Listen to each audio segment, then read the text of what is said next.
Dari kepemimpinan yang penuh kasih sayang dan kemuliaan memikul tanggung jawab. Jadi bukan gimana begini, kan bimafadallahu ba'du al-ba'd. Itu kamu masih pemimpin itu karena fadlallah, ya. Karena Allah melebihkan kamu. Lalu orang kalau merasa saya itu berarti aku jadi pemimpin kamu itu karena aku lebih, Allah lebihkan aku daripada kamu gitu. Dan karena kelebihannya itu, maka benar seseorang merasa bahwa dia lebih hebat, lebih baik, lebih segalanya gitu ketimbang yang dipimpin itu. Padahal kata Syekh Abdul Imam Syukur, kalau kiwamah itu disebutkan karena memiliki kelebihan di mafadlallah, apa kelebihannya? Kelebihannya adalah kelebihan kepemimpinan yang perlu kasih sayang. Itu kelebihan yang diberikan kepadanya, yang perlu kasih sayang itu kelebihannya. Dan kemuliaannya, kalau kemuliaan dalam memikul tanggung jawab. Jadi bukan digunakan dalam rangka untuk melakukan hal-hal yang sifatnya otoriter. Next, lagi. Next. Kepemimpinan ini memerlukan pasangan. Jadi gini, ibu, pemimpin itu gak mungkin jadi pemimpin kalau tidak ada yang memimpin. Pemimpin itu gak mungkin jadi pemimpin kalau yang memimpin itu gak mau memimpin, ya kan? Jadi kalau saya ditunjuk jadi ketua RT, lalu semua warga saya menolak saya, kan saya nggak bisa jadi pemimpin. Jadi kalau di rumah itu laki-laki ditunjuk oleh Allah Ar-Rizal maupun Al-Rizal, tapi istrinya nggak mau dipimpin, kan dia nggak bisa jadi pemimpin.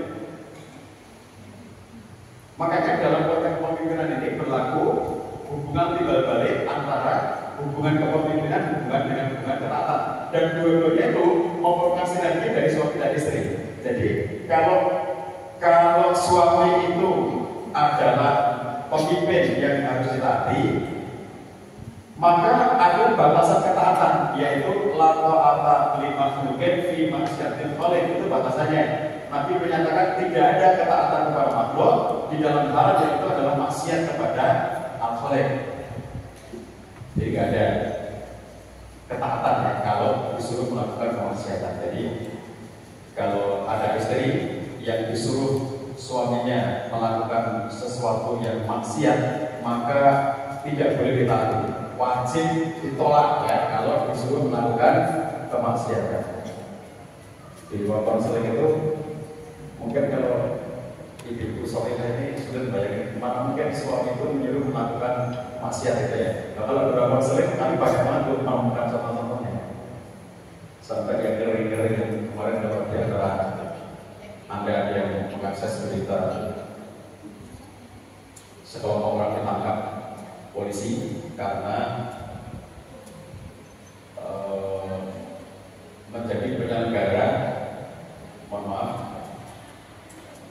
pesta seks bebas anti pasangan. Jadi orang datang ke pasangannya di Denpasar dan kemudian bayar untuk situs internasional, wanitanya lokal, dan kemudian datang ke situ dengan pasangan masing-masing, tapi boleh mau berhubungan dengan siapapun itu boleh. Dan syaratnya orang datang harus dengan pasangannya. Itu salah satu klien saya itu diajak oleh suaminya untuk datang ikut acara itu. Jadi dia sang istri ini merasa terpaksa dan saya bilang, kamu tahu itu maksiat, kamu tahu itu dosa, kamu tahu itu sesuatu yang dilarang dalam agama. Maka tidak ada ketaatan pada seorang istri ketika suaminya menyuruh melakukan kemaksiatan. Wajib ditolak ya kalau itu sifatnya adalah kemaksiatan. Jadi ketaatan kepada suami itu hanya terjadi di dalam hal-hal yang itu bersesuaian dengan ketaatan kepada Allah SWT. Kalau di antara perintah suaminya itu ternyata bertentangan dengan kehendak Allah, maka kehendak Allah dia dimenangkan. Itu batasan di dalam ketaatan. Tetapi timbal baliknya apa? Kalau tadi saya katakan bahwa kepemimpinan itu membutuhkan bantuan dari yang dipimpin. Maka ketaatan itu juga membutuhkan bantuan dari yang ditaati. Jadi kalau saya membagi-bagi ketaatan itu secara garis besar itu ada tiga jenis ketaatan ya. Nomor satu itu taat karena terpaksa. Jadi karena ada seorang istri yang kemudian dipaksa-paksa sama suaminya. Kamu harus taat, kalau kamu nggak taat, maka kamu nanti sejak dari ancaman fisik, kotak ajar sampai yang sifatnya akhirat. Kue kok bener rokok. Jadi, nak kue orang taat, kue kok uang kopi, kue tak ajar, kue kok bener rokok itu. Akhirnya ada istri yang taat karena terpaksa. Taat dengan sepenuh ketakutan. Taat dengan sepenuh merasa tertekan. Itu level taat yang paling bawah. Terus yang nomor dua itu taat yang sifatnya normatif, ketaatan normatif. Jadi seorang istri yang mengatakan pada suamimu, ya kayak apa kondisimu, aku wajib taat kepada kamu karena kamu suamiku.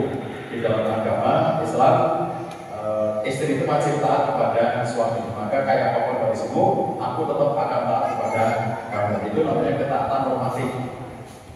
Yang ketiga adalah seorang istri yang taat kepada suaminya karena tahu bahwa suaminya itu layak ditaati. Tadi ketaatan yang pertanyaan, ya. Ada reason untuk taat itu, ada alasan bahwa taat itu tidak